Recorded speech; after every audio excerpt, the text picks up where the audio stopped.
everybody, it's Sierra, the Artsy Badger, and today we're going to be sketching some servals.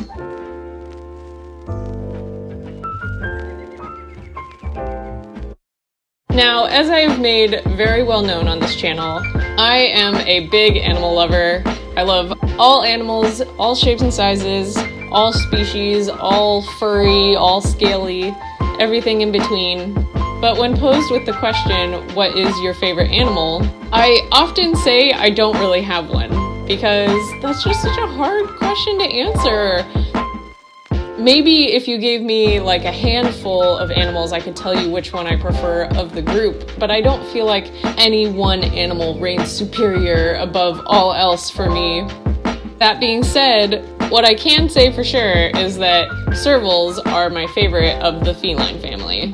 They are just so cool. I'm such a sucker for big cats. They're just so mesmerizing, and watching them play is just so fun, and I don't know, there's just something so cute about a big cat.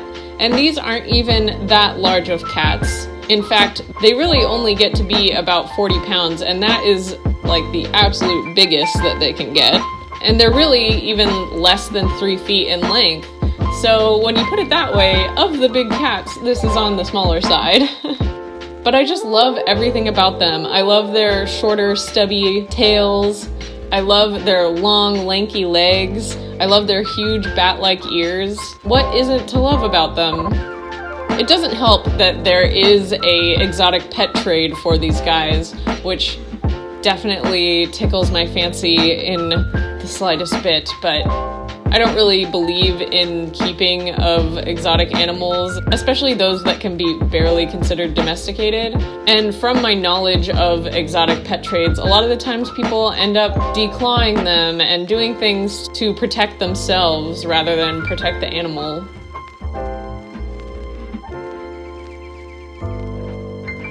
Just a little side note here, I really enjoyed drawing this angry little catto. So many of the photos that I was referencing on Pinterest showed them with their ears back and all pouty, so I had to include one here.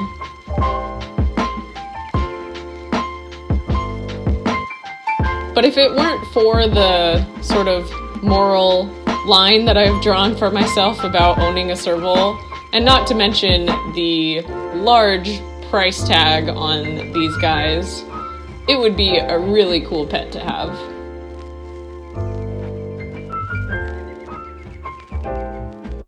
Servals are native to Africa.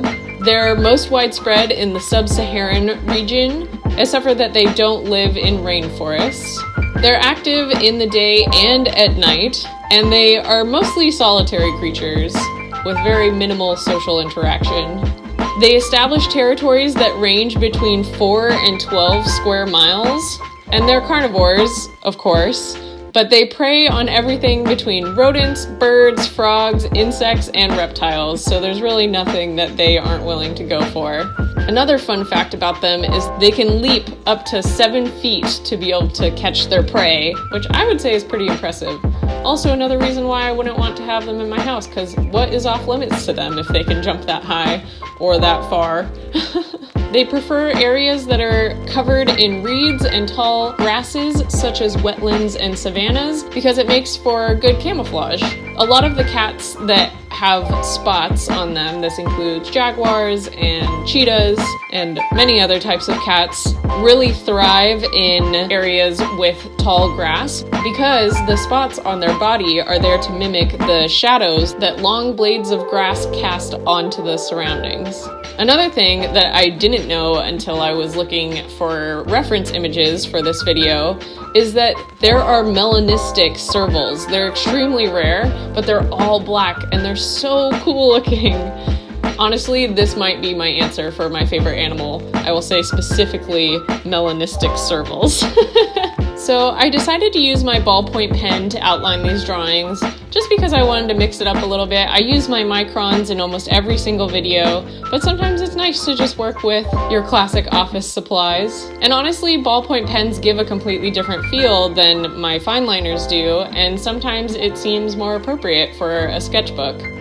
Really, I should start sketching with my ballpoint pen more in these videos because it's really good practice, and sketching with a ballpoint pen keeps you a lot looser and willing to make mistakes, which I think is really important as an artist. I have a set of Psy watercolor brush pens that I used to color in these guys. They're a water-based ink, so I just kind of dabbed some ink onto the servals, and then I used my Kuretake traveling water brush pen that has water in the barrel to help spread the ink out and make it less opaque, because as you see in the swatches, the actual markers are really bright and pigmented, and I didn't quite want that for this piece. And that's all I have for you today. I hope you enjoyed me fawning over these cute little kitty cats. Let me know what your favorite member of the feline family is down in the comment section below. Thank you so much for watching, and I will see you tomorrow.